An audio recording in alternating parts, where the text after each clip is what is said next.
का सबसे ऊंचा वृक्ष उत्तरी अमेरिका में रेडवुड है, जो करीब 115.92 मीटर लंबा है। एक घर की औसत ऊंचाई लगभग 2.1 मीटर होती है। हम कुएं से जल को घर की छत पर मौजूद टंकी तक ले जाने के लिए शक्तिशाली पंपों का इस्तेमाल करते हैं। तो फिर जड़ द्वारा लिया गया जल कैसे 115.92 मीटर वृक्ष के शीर्ष पर पहुंचता है? कोई अंदाजा है? क्या ये कोई जादू है? बिल्कुल नहीं, ये कोई जादू नहीं है।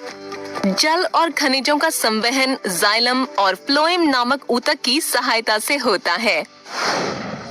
इस टॉपिक में हम निम्न के बारे में सीखेंगे: जाइलम और फ्लोएम।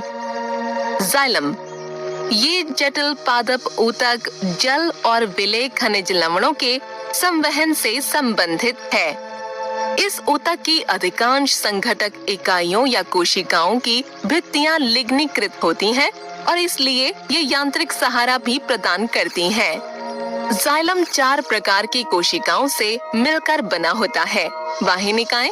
वाहिनिकाएं जाइलम की मूलभूत संघटक हैं। ये एकल कोशिकाओं से मिलकर बनी होती हैं और जीव द्रव्य रहित होती हैं।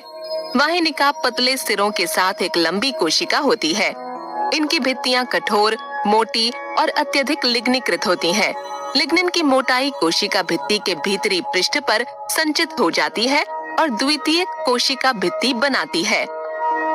भित्ति में मोटाई अलग अलग प्रकार की होती है: वलयाकार, सर्पिल, जालिका रूपी, सीढ़ीनुमा, गर्त या परिवेशित गर्त।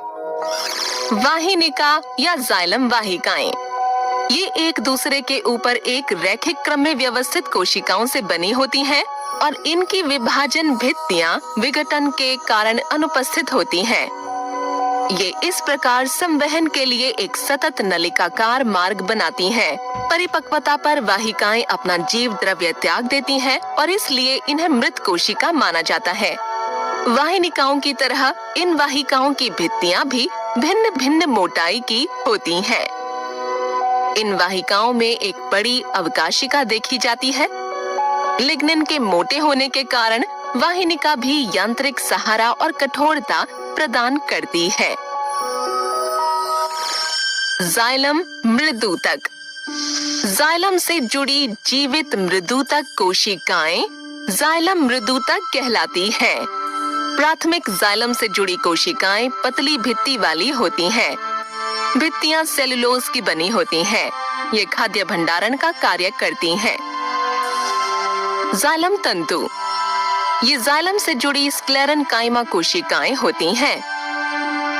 इनकी भित्तियां अधिक मोटी होती हैं और इसलिए ये संकरी अवकाशिका के साथ वाहिनिका से छोटी होती हैं।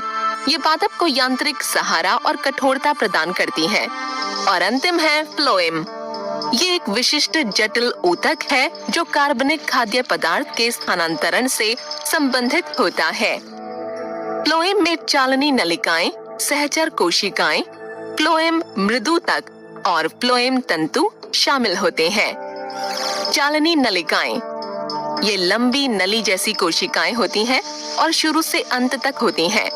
अनुदैर्ध्य रूप से व्यवस्थित चालनी कोशिकाओं को अलग करने वाली अनुप्रस्थ भित्तियों में छिद्र या छेद होते हैं। इन छिद्रों को चालनी छिद्र कहा जाता है और क्षैतिज भित्तियां जिनमें ऐसे छिद्र होते हैं चालनी पट्टिका कहलाते हैं। और अब अगला है सहचर कोशिकाएं।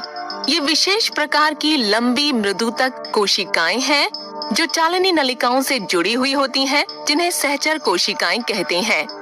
ये पाई जाती हैं चालनी नलिकाओं के पार्श्विक किनारों पर।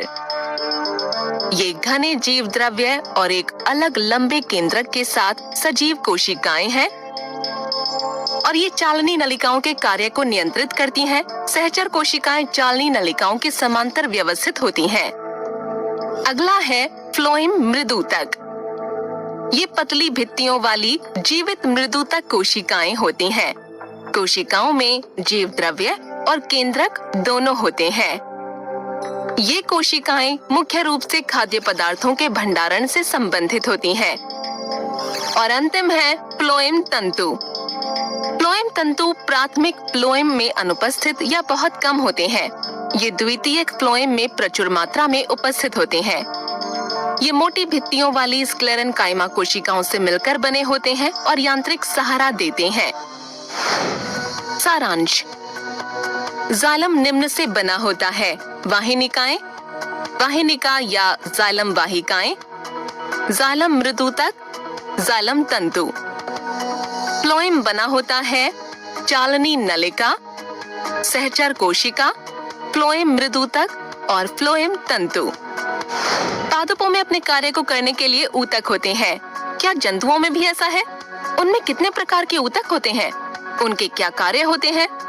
जानने के लिए देखते रहें।